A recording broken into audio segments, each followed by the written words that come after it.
तो तौबा की पहली कंडीशन यह है कि आपको एहसास हो कि हाँ मैंने गलत काम किया है। तौबा की दूसरी कंडीशन, आप इस बात का पक्का इरादा करें कि आइंदा आप उस गलत काम को नहीं करेंगे। शराब पीने वाला तौबा कर रहा है शाम को, आए अल्लाह आज के बाद मैं कभी शराब नहीं पीऊंगा, सुबह को फिर शराब पीने लगता है। आइंदा उस गुनाह को पक्का इरादा करे कि मैं नहीं करूंगा, तब तो उसकी तौबा कबूल होगी, वरना तौबा का कोई मतलब नहीं है। और तौबा की तीसरी शर्त कि जिस गुनाह से वो तौबा कर रहा है उस गुनाह को फौरन छोड़ दे, तब उसकी तौबा कबूल होगी। अभी आज एक साहब मुझसे मिले, पता लगा वो नमाज नहीं पढ़ते, गवर्नमेंट नौकरी करते, गवर्नमेंट टीचर हैं, नमाज नहीं पढ़ते। मैंने कहा साहब क्यों नमाज नहीं पढ़ते आप? बोले मौलवी साहब दुआ कीजिए। मैंने कहा नमाज दुआ पढ़ने से आप नहीं पढ़ेंगे, नमाज आपको पढ़ना होगा, वो मेरे दुआ करने से आप नमाज नहीं पढ़ेंगे। मैंने कहा आपकी गवर्नमेंट जॉब है, सुबह कितने बजे स्कूल जाते? बोले 8 बजे। मैंने कहा मैं दुआ कर देता हूँ अल्लाह आपको स्कूल में पहुँचा दे, आप घर में बैठे रहे, पहुँच जाएंगे क्या स्कूल? आपको जाना पड़ेगा, आपको ड्यूटी देनी पड़ेगी। आप 8 की जगह 8:30 बजे स्कूल नहीं पहुंचते, क्योंकि आपको पता है आपकी सैलरी कट जाएगी, आपकी नौकरी खतरे में आ जाएगी। अभी मेरे साथ इतना बड़ा एक्सीडेंट हुआ, यूपी के अंदर मैं कार से जा रहा था, कार मेरी ट्रक से लड़ गई। मैं रातों रात 350 किलोमीटर का सफर करके वापस लौट रहा था। क्यों? क्योंकि मेरी जॉब है, मुझे पढ़ाना है, सुबह मदरसे पहुंचना था। मैं 300 किलोमीटर का सफर तय करके, मुझे पागल कुत्ते ने तो नहीं काटा है, मैं रात में भाग रहा हूं, ड्राइवर को नींद आ रही है, बेचारा किसी तरीके से गाड़ी चला रहा है, लेकिन जॉब का मामला था, मुझे सुबह जाना है। कितने प्रोग्राम हैं, देने के बाद मुझे कैंसिल करना पड़ता है कि नहीं, छुट्टी नहीं मिल पाई, मदरसे का मसला है, इम्तिहान है या कोई और मामला है, हम नहीं आ पाते। तो जो जॉब होती है, जो नौकरी होती है, इंसान उसको निभाता है। और जहां अल्लाह का मामला आता है, जहां नमाज का मामला आता है, वहां लोग कहते हैं मौलवी साहब दुआ करो। दुआ करने से आप नमाज नहीं पढ़ेंगे, आपको खुद पढ़ना पड़ेगा। मेरे प्यारे साथियों, इसीलिए अल्लाह ताला कह रहा है कि नेकी के कामों में सबकत करो। मस्जिद में नमाज पढ़ने जाओ तो सबसे पहली सफ में जाओ, कोशिश करो कि पहली तकबीर में तुम शामिल हो जाया करो, इसलिए कि अल्लाह के नबी फरमाते हैं लौ यालमुन्नासु मा फिल निदाई वस्सफ़िल अव्वली, अगर लोगों को पता चल जाए कि पहली सफ का क्या मकाम है, अगर लोगों को पता चल जाए कि पहली तकबीर का क्या मकाम है, और उस सवाब को हासिल करने के लिए अगर घसीट करके आना पड़े तो लोग घसीट करके आएंगे, मगर पहली सफ में शामिल होंगे। हम क्या करते हैं? हम पीछे वाली लाइन में खड़े होते हैं, नमाज में हम सबसे पीछे होते हैं। मदरसे में चंदा देने की बात आती है, दान देने की बात आती है, हम सोचते हैं सबसे आखिर में हम चंदा दें। पहले देखे प्रधान जी कितना देते हैं, पहले देखे गांव के हाजी साहब कितना देते हैं, गांव के रईस लोग कितना देते हैं, उसके बाद हम देंगे। नहीं मेरे भाई, नेकी के काम में आप पीछे मत रहिए, नेकी के काम में आगे रहिए। हजरत अबू बकर सिद्दीक को देखो, अल्लाह के नबी अपने साहबा के साथ बैठे हुए हैं। आप कहते हैं कि क्या तुम में से कोई ऐसा है जो आज रोजा रख करके आया है? अबू बकर सिद्दीक कहते हैं कि हाँ अल्लाह के नबी मैं रोजा रख करके आया हूं। आप पूछते हैं क्या कोई ऐसा है जिसने आज किसी गरीब को खाना खिलाया है? अबू बकर सिद्दीक कहते हैं हाँ अल्लाह के नबी मैंने एक गरीब को खाना भी खिलाया है। आप पूछते हैं कि क्या कोई ऐसा भी है जिसने किसी मरीज की अयादत की है? हाँ अल्लाह के नबी मैंने एक मरीज की अयादत भी की है। आप पूछते हैं क्या कोई ऐसा भी है जो किसी मुसलमान के जनाजे में शामिल हुआ है? हाँ अल्लाह के नबी मैं एक मुसलमान के जनाजे में भी शामिल हुआ हूँ।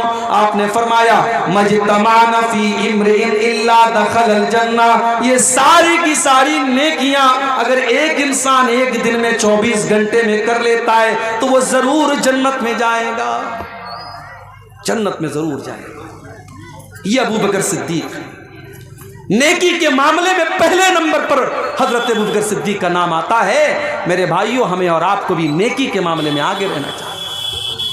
आज कितने लोग हैं जुमा की नमाज में, अगर 1 बजे जुमा की नमाज होने वाली है तो 12:55 पर उनकी शक्ल नजर आती है मस्जिद। अल्लाह के नबी फरमाते हैं कि जुमा के दिन जो सबसे पहले आता है उसे अल्लाह की राह में ऊंट सदका करने का सवाब मिलता है, जो बाद में आता है उसको गाय सदका करने का सवाब मिलता है, जो उसके बाद आता है उसको दुम्बा, जो उसके बाद आता है उसको मुर्गी, जो उसके बाद आता है उसको अंडा अल्लाह की राह में सदका देने का सवाब मिलता है। और जब इमाम खुतबा देने के लिए आता है तो ये सवाब लिखने वाले फरिश्ते सवाब लिखना बंद कर देते हैं और वो भी इमाम का खुतबा सुनने लगते हैं। हम लोग तो इतने बदनसीब हैं कि ऊंट छोड़ दो, गाय छोड़ दो, दुम्बा छोड़ दो, बकरा छोड़ दो, मुर्गा छोड़ दो, अंडा छोड़ दो। कितने बदनसीब ऐसे लोग हैं कि जुमा के दिन वो तब आते हैं जब इमाम का खुतबा स्टार्ट हो जाता है, बल्कि जमात शुरू होने के 5 मिनट पहले वो मस्जिद में आते हैं। ऐसा नहीं होना चाहिए मेरे भाई। इस्लाम आपको नेकी के मामले में आगे आगे रहने का हुक्म देता है। गज़वे तबूक का मौका याद कीजिए। हजरत उमर फारूक रजी अल्लाह ताला अन्हु फरमाते हैं कि मेरे दिल में ख्याल आया कि आज नेकी के मामले में, आज अल्लाह के दीन के मामले में मैं अबू बकर से आगे निकल करके दिखाऊंगा। वो अपने घर आते हैं, अपने घर का सारा सामान इकट्ठा करते हैं और सारे सामान को 2 भाग में वो बांट देते हैं और एक भाग अपने घर में छोड़ देते हैं और एक हिस्सा अल्लाह के नबी के पास लेकर के आते हैं। अरे अल्लाह के नबी, आज इस्लाम को मेरे माल की जरूरत है, देखिए मैं अपने घर का माल लेकर के आया हूँ। नबी अकरम पूछते हैं कि अय उमर, घर वालों के लिए कुछ छोड़ के आए हो कि नहीं आए हो? अय अल्लाह के नबी, आप परेशान ना हो, मैं आधा लेकर के आया हूँ, आधा छोड़ करके आया हूँ। उमर फारूक बहुत खुश हैं कि आज मैंने वो कारनामा अंजाम दे दिया जो अबू बकर सिद्दीक भी अंजाम नहीं दे सकते। थोड़ी देर के बाद हजरत अबू बकर सिद्दीक भी आते हैं, वो भी अपने घर का सामान लेकर के आए हैं, अपने घर का माल लेकर के आए हैं, अपने घर की चीजें लेकर के आए हैं। उन्होंने लाकर के जब अल्लाह के नबी के सामने रख दिया, आपने पूछा, अय अबू बकर, तुमने अपने घर वालों के लिए क्या छोड़ा है? हजरत अबू बकर सिद्दीक कहते हैं, अब तो लहुमुल्लाह व रसूलहू, अय अल्लाह के नबी, मैंने अपने घर वालों के लिए अल्लाह को छोड़ा है, उसके रसूल को छोड़ा है। अय अल्लाह के नबी, मैं तो सब कुछ लेकर के आया हूँ, आज इस्लाम को मेरे माल की जरूरत है, मैं अपने घर वालों के लिए कुछ छोड़ के नहीं आया, मैं अल्लाह को छोड़ के आया हूं, रसूल को छोड़ के आया हूं। उमर फारूक की आंखों में आंसू आ गए। उन्होंने कहा, मुझे यकीन हो गया कि मैं नेकी के मामले में अबू बकर का मुकाबला नहीं कर सकता। नेकी के मामले में सबकत करो मेरे प्यारे साथी। इसीलिए अल्लाह ताला कुरान के 17वें पारे में अपने नबियों का जिक्र करने के बाद कहता है, अपने नबियों का नाम लेने के बाद कहता है, इन्नहुम कानू युसारिऊना फिल खैरात, ये मेरे जितने नबी थे, ये मेरे जितने रसूल थे, वो नेकियों के मामले में आगे आगे रहते थे, वो नेकियों के मामले में पीछे पीछे नहीं रहते थे। मेरी प्यारी माओ बहनों, नबी अकरम के दौर की औरतों को आप देखिए, उस जमाने में लाउड स्पीकर का इंतजाम नहीं था। अल्लाह के नबी तकरीर करते थे, आमतौर से मर्दों के बीच में तकरीर करते थे, औरतों के दरमियान आपका बयान नहीं होता था। एक मर्तबा कुछ औरतें आई, अरे अल्लाह के नबी, मर्द लोग आपकी बातों को सुनते हैं, हम औरतों को तो आपकी बात सुनने को नहीं मिलती है। अरे अल्लाह के नबी, आप हफ्ते में एक दिन हमको भी दीजिए ताकि हम भी दीन की बातें आपसे सुना करें। नबी अकरम ने देखा कि इन औरतों के अंदर दीन को सीखने की तड़प मौजूद है, आपने अलग से हफ्ते का एक दिन औरतों के लिए तय कर दिया। हमारे यहाँ जलसे में आपने औरतों का इंतजाम किया है, लेकिन मस्जिद में जुमा में होता है इंतजाम आपके यहाँ? नहीं है। तरावी छोड़ दीजिए, तरावी तो साल में एक बार होती है ना, जुमा में क्यों नहीं है? बंगाल में भी मैं गया, बंगाल में लोगों ने बताया, मौलवी साहब हमारे यहाँ ज्यादातर मस्जिदों में औरतों का इंतजाम जुमा में नहीं होता है। अफसोस है मेरे भाई, 100 का 100 नहीं। हाँ, पहले हदीस है ना, माशाअल्लाह। शेरशाबादी बरादरी ही के लोग होंगे यहाँ पे? जी, हम लोग शेरशाबादी हैं। शेरशाबादी बरादरी पूरी की पूरी अहले हदीस मानी जाती है। क्या अहले हदीस आप हैं? आपके यहाँ की औरतों को दीन कौन सिखाएगा? मौलवी साहब हफ्ते में एक दिन तकरीर करते हैं, आधा घंटा दीन की बात बताते हैं, आप हजरात सुन के चले आते हैं, घर की औरतों को कौन बताएगा? आज हमारे घर की औरतों को बिगाड़ने वाली हजारों चीजें हैं, फेसबुक है, सोशल मीडिया है, इंटरनेट है, तमाम दुनिया भर की चीज़ें हैं। उनको दीन सिखाने के लिए साल का एक जलसा काफ़ी नहीं है, और जलसे में भी बेचारी आती है, तकरीर कम सुनती है, शॉपिंग ज़्यादा करती है, बच्चों को लेके घूम रही है, टहल रही है, कोई उधर भाग रही है, कोई उधर भाग रही है। आप जुमा की नमाज में औरतों के लिए इंतज़ाम कीजिए, मेरे इंतज़ाम कीजिए आप। नबी अकरम के दौर की औरतें आकर के डिमांड करती हैं, अरे अल्लाह के नबी आप हमारे लिए इंतज़ाम कीजिए, हमें दीन की बातें सुनाइए। और अगर आपने ऐसा इंतज़ाम नहीं किया, हालात बहुत बुरे हैं मेरे भाई।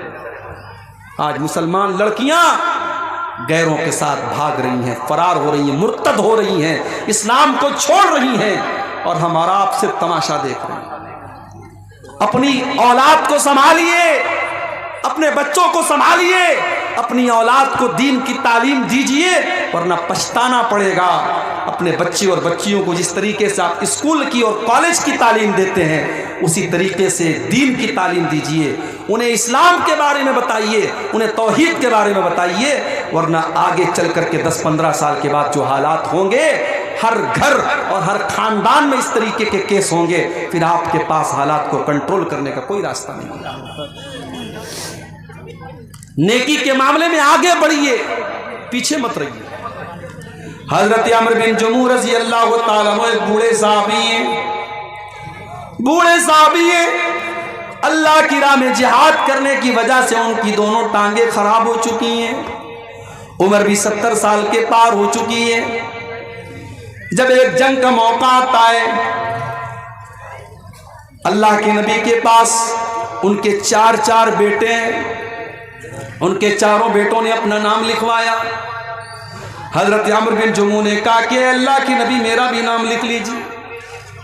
बेटों ने कहा बाजान आपने सारी जिंदगी इस्लाम की खिदमत की है, आपकी दोनों टांगे इसी में खराब हो चुकी हैं, अरे अब्बाजान हम आपकी तरफ से जा ही रहे हैं, आपके 4 बेटे अल्लाह की राह में जा रहे हैं, अरे अब्बाजान आप घर में आराम कीजिए, आपकी जरूरत नहीं है।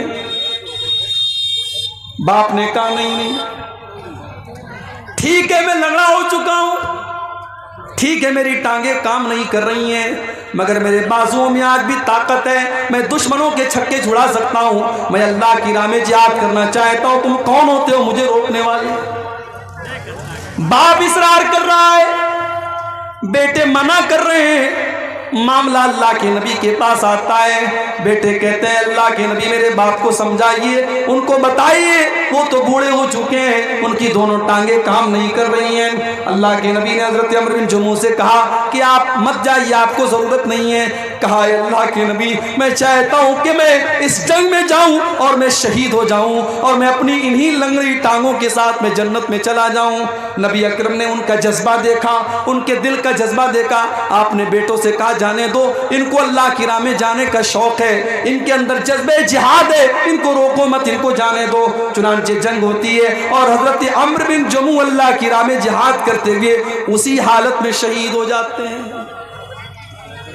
ये थे नबी के सहाबा, नेकी के मामले में आगे आगे रहने वाले। हम और आप नेकी के मामले में पीछे रहते हैं, इंतजार में रहते हैं कि हमें कोई जब मोटिवेट करेगा, जब कोई कहेगा तब हम ये काम करेंगे। मेरे प्यारे साथियों, नेकी के मामले में आप आगे बढ़िए। नबी अकरम के सहाबा को आप देखिए, अब्दुल्ला बिन मसूद रज़ी अल्लाह ताला अन्हु बहुत बेहतरीन कुरान पढ़ा करते थे, इतना अच्छा कुरान पढ़ते थे कि एक मरतबा अल्लाह के नबी रास्ते से जा रहे थे, अब्दुल्ला बिन मसूद के कुरान की तिलावत की आवाज़ आपके कानों में पड़ी। आपने फरमाया जिसको कुरान बिल्कुल ताज़ा ताज़ा सुनना हो वो अब्दुल्ला बिन मसूद के मुंह से कुरान सुन ले। आज है आपके दरमियान ऐसे कुरान पढ़ने वाले हैं? कुरान पढ़ने वाला कोई होता भी है तो उसके फटे कपड़ों की वजह से हमें लगता है ये मदरसे में पढ़ने वाला बच्चा है, हम उसको हकारत की नज़र से देखते हैं। स्कूल में टाई और पैंट और कोट पहन करके जाने वाला हमें अच्छा लगता है, और मदरसे में फटा पुराना कपड़ा पहन करके पढ़ने वाला, दिन भर कुरान की तिलावत करने वाला हमें बुरा लगता है। मेरे प्यारे साथियों, उस स्कूल के सूटेड बूटेड बच्चे से बेहतर है उस मदरसे में पढ़ने वाला मैला कुचैला कपड़ा पहन करके दिन रात कुरान पढ़ने वाला। इसलिए कि अल्लाह के नबी फरमाते हैं खैरुकुम मन तअल्लमल कुरान व अल्लमहु, तुम में सबसे बेहतरीन इंसान वो है जो कुरान को सीखता है और सिखाता है, कुरान को पढ़ता है और पढ़ाता है। अब्दुल्ला बिन मसूद इतना अच्छा कुरान पढ़ते थे, अल्लाह के नबी ने फरमाया कि जिसको सुनना हो कुरान बिल्कुल तरोताज़ा, वो अब्दुल्ला बिन मसूद के मुंह से कुरान सुने। जब अल्लाह के नबी ने ये बात बयान की, हजरत उमर फारूक के दिल में ख्याल पैदा हुआ कि ये बात अब्दुल्ला को बतानी चाहिए। उन्होंने रात के 12 बजे, आधी रात को उन्होंने जाकर के अब्दुल्ला बिन मसूद के दरवाजे को खटखटाया। अब्दुल्ला बिन मसूद ने दरवाजा खोला, देखा हजरत उमर आए। क्या बात है उमर, क्यों आए हो?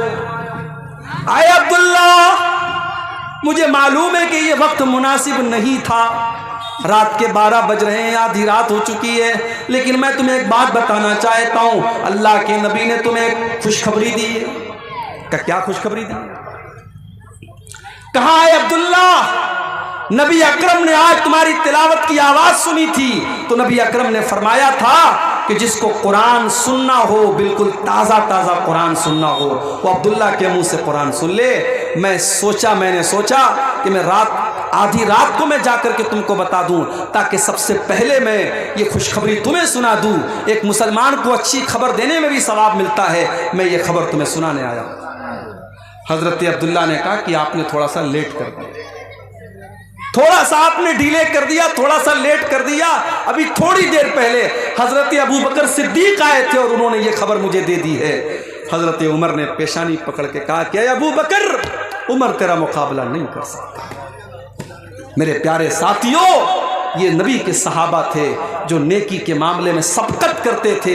आज हम कारोबार में सबकत करते हैं, ज़मीन जायदाद में सबकत करते हैं, दुनिया के ऐशो आराम में सबकत करते हैं, लेकिन हम जन्नत के लिए सबकत नहीं करते। सूरह आले इमरान की आयत हमें यही मैसेज दे रही है, वसारिऊ इला मग़फ़िरतिन मिर रब्बिकुम व जन्नतिन, मेरे बंदो तुम अल्लाह की जन्नत को पाने के लिए और अल्लाह की मग़फ़िरत को पाने के लिए जल्दी करो।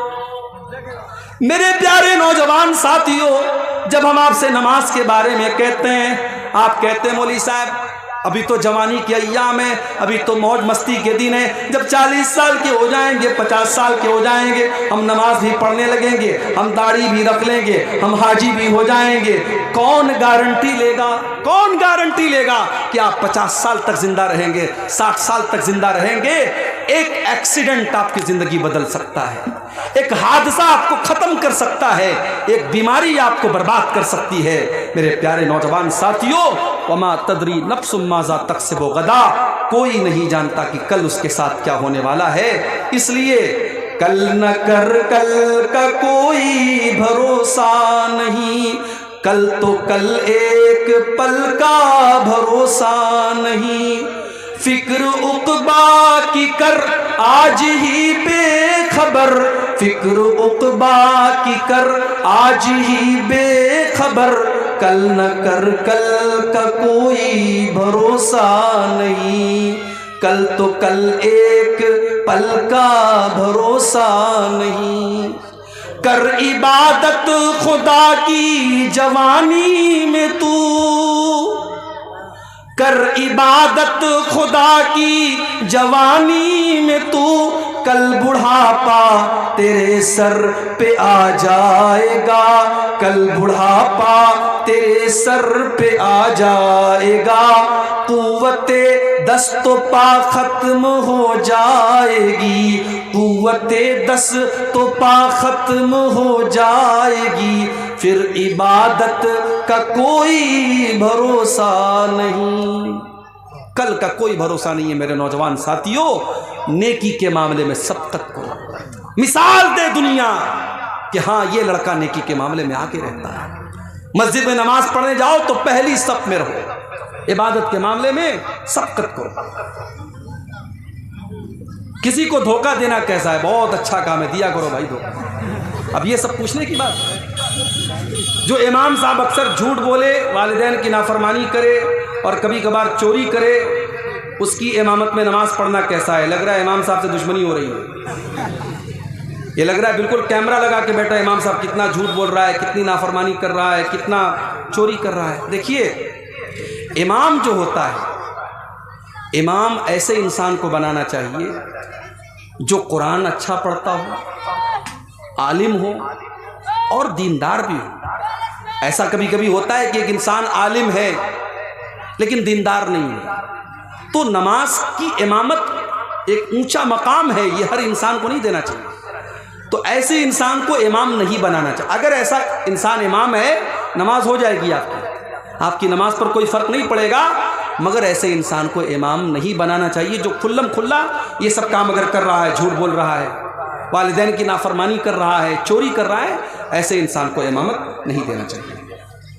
उम्र दराज आदमी का अगर बार बार पेशाब आ जाए और कपड़ा नापाक हो जाए, इलाज व मुआलजा से भी मायूस हो चुका हो, तो ऐसे इंसान को नमाज पूरा करने के लिए क्या तरीक़ा अपनाना चाहिए? बस सीधी सी बात है, फत्तकुल्लाह मस्तताअतुम, अल्लाह से जितना डर सकते हो डरो। जिस इंसान को ये प्रॉब्लम है कि उसका पेशाब रुकता ही नहीं है, कतरा कतरा बहता रहता है, तो अब जाहिर है वो मजबूर है।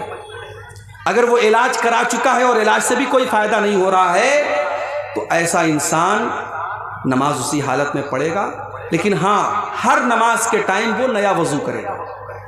ज़ोहर में मान लो उसने वज़ू किया, बीच में उसको हवा खारिज नहीं हुई, पाखाना करने के लिए वो नहीं गया, लेकिन तब भी असर का टाइम आएगा वो फिर से वज़ू करेगा, इसलिए कि ये बीमारी जिसको है उसके लिए हुक्म है कि वो हर नमाज के टाइम अलग से वज़ू करे। इसी तरीके से बाज़ लोगों को हवा खारिज होने की बीमारी होती है, उनको हर मिनट पर हवा खारिज होती है, वो हर तरीके का इलाज करा चुके हैं लेकिन उनका मसला हल नहीं होता है। तो उनके बारे में भी सही मसला यही है कि वो उसी हाल में नमाज़ पढ़ेंगे, वज़ू करेंगे और नमाज़ पढ़ेंगे। ठीक है। जामा मस्जिद में जगह की किल्लत है, मस्जिद के इर्द गिर्द भी जगह खाली नहीं है, इसलिए मस्जिद को दूसरी जगह मुंतकिल करना चाहते हैं। ऐसी सूरत में मस्जिद की पुरानी ज़मीन को फ़रोख्त कर सकते हैं या नहीं, जबकि मुंतकिल शुदा मस्जिद की ज़मीन सिर्फ 250 फीट की दूरी पर है। अब देखिए, ये मसला थोड़ा सा पेचीदा है, इसके बारे में तहकीक करनी पड़ेगी कि अब ये जो सिचुएशन है, जैसे कभी कभी ऐसा होता है कि मस्जिद की जो जगह है वहाँ पे हाईवे निकल रहा है, तो हाईवे जब निकलता है या इस तरीके की कोई मजबूरी आती है तो जाहिर है मस्जिद को ट्रांसफ़र करते हैं। तो वो सूरत यहाँ पर भी ऐसा लग रहा है कि अपनाई जा सकती है, जब जगह कम भी है तो ऐसा कर सकते हैं, लेकिन फिर भी इसके बारे में थोड़ी सी तहकीक करने के बाद ही जवाब दिया जा सकता है। इमाम का इंतखाब अवामुन्नास के ज़रिए होगा या आलिमों के ज़रिए होगा? देखिए, अवाम के इंतखाब के लिए कोई शरीयत की शर्त नहीं है। अल्लाह के नबी ने कुछ क्राइटेरिया बता दिया है कि इमाम ऐसा इंसान होना चाहिए जो कुरान को ज़्यादा पढ़ने वाला हो, सुन्नत का जानकार हो, नमाज का तरीका जानने वाला हो। अगर उस क्राइटेरिया पर कोई मोहल्ले में कोई इंसान खरा उतर रहा है, उसको अवाम भी इमाम बना सकती है। कोई ज़रूरी नहीं कि उलमा की एक कमेटी हो वही इमाम बनाए, ऐसा कोई ज़रूरी नहीं है। तो मेरे नौजवानों, ये जो मसला है दीन के अंदर आगे आगे रहने का, इसको हम अपने अंदर पैदा करें। हम बैक बेंचर ना बने। स्कूल में होता है ना, स्कूल में क्लास में पीछे बैठने वाला जो होता है उसको बैक बेंचर बोलते हैं। तो जो बिल्कुल फिसड्डी होता है, जो इम्तिहान में फेल होता है, उसको हम बोलते हैं बैक बेंचर। दीन के मामले में आप बैक बेंचर मत बने, दीन के मामले में आप आगे रहने वाले बने, पहली सफ में रहने वाले बने। यही हम आपसे उम्मीद करते हैं। अल्लाह से दुआ है रब्बुल आलमीन हम सबको नेकियों के मामले में सबकत करने की तौफीक अता फरमाए। रब्बुल आलमीन हमारे गुनाहों को माफ़ फरमाए, नेकियों में आगे आगे रहने की तौफीक दे। आमीन व आखिर दावाना अल्हम्दुलिल्लाहि रब्बिल आलमीन। 15 मिनट कम से कम कलेक्शन कलेक्शन मैं नहीं करता भाई। नहीं ना, आपको मैं देखा है।